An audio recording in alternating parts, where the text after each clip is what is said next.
Yanis, Mamdi, bonsoir. Salut Reda. Merci d'être là. Tu vas nous parler aujourd'hui des Djarawa, un peuple très très ancien, des plus anciens du monde.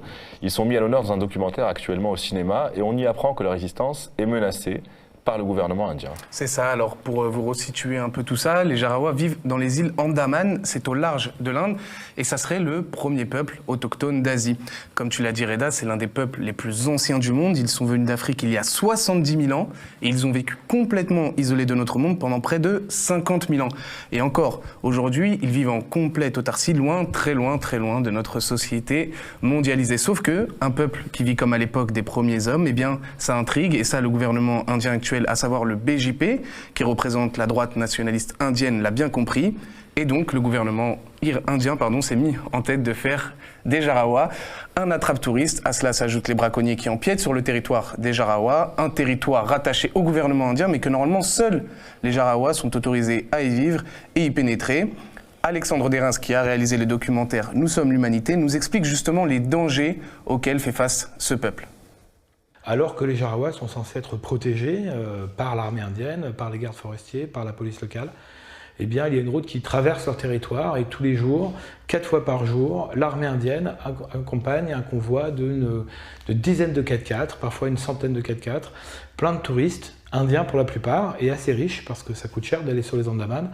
Et tous ces touristes ont payé pour pouvoir prendre des Djarawa en photo. En fait, c'est un zoo humain, un véritable safari photo. Et ce qu'on a appris, nous, en allant les rencontrer, c'est que le territoire, qui est interdit d'accès, en fait, est poreux, qu'avec la complicité des autorités locales, de nombreux braconniers rentrent chaque jour.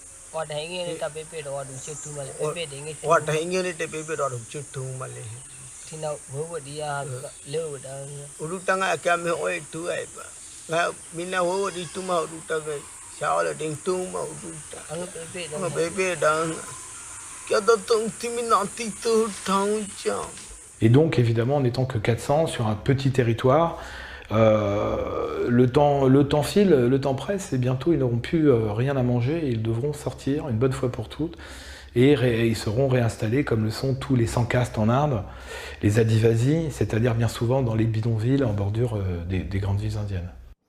Bon, ce que nous raconte le réalisateur est assez atterrant, ce que racontent les Djarawa est affligeant. Qu'est-ce que tu peux nous dire de plus sur ce film qui parle d'eux ? Eh bien, sache Reda que c'est un film totalement indépendant, financé en partie par le don des citoyens, un film documentaire qui a mis plus de 5 ans à se faire avant que les Djarawa acceptent de s'exprimer face à une caméra. 5 ans, c'est long, tu vas me dire, mais pour Alexandre Derens, ça en valait la peine, tant il est revenu transformé de son tournage. En fait, moi, quand je suis allé rencontrer les Djarawa, j'y suis allé pour leur donner la parole. Je ne savais pas quel peuple j'allais découvrir. Et j'ai été complètement bouleversé par ma rencontre avec ce peuple. Parce que les Djarawa vivent sans chef, sans religion, sans sorcier, sans croyance ou de vie surnaturelle. Ils vivent juste de ce que la nature leur donne. Chaque jour, il faut retourner à la chasse, c'est les chasseurs-cueilleurs, il faut retourner à la cueillette. Et donc tout le monde s'entend, et c'est une harmonie totale et presque incroyable. Et c'est parce que j'y suis retourné plusieurs fois que j'ai vu que je retrouvais toujours la même harmonie, la même joie, le même bonheur. Et c'est quelque chose d'extraordinaire de voir ça, de voir des gens totalement libres, totalement heureux, et qui ont des valeurs humaines fortes, comme la solidarité, comme le respect envers la nature. Il n'y a pas de rapport de domination entre les hommes et les femmes. Voilà, c'est presque une société idéale.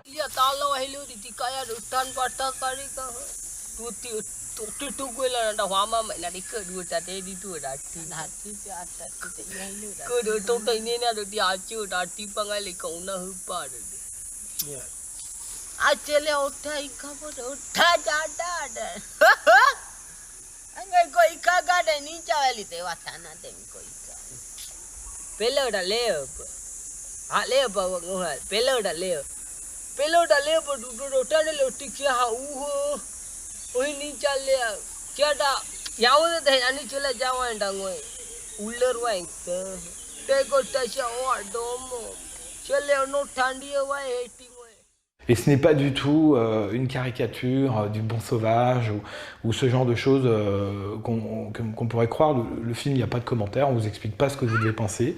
On vous laisse avec eux, et puis c'est à vous de vous faire votre idée. Et puis on a mis un petit peu de musique, mais voilà, on n'a pas appuyé. De toute façon, ça ne servait à rien, parce que leur joie est tellement extraordinaire qu'il n'y avait rien à rajouter, en fait.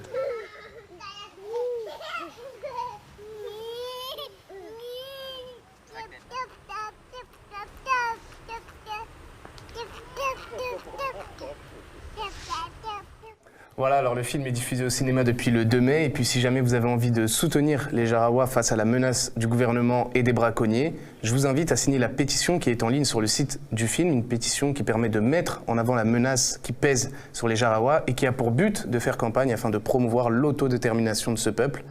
Le gouvernement indien, qui est au courant quant à la pétition, a déjà menacé l'équipe du film à plusieurs reprises.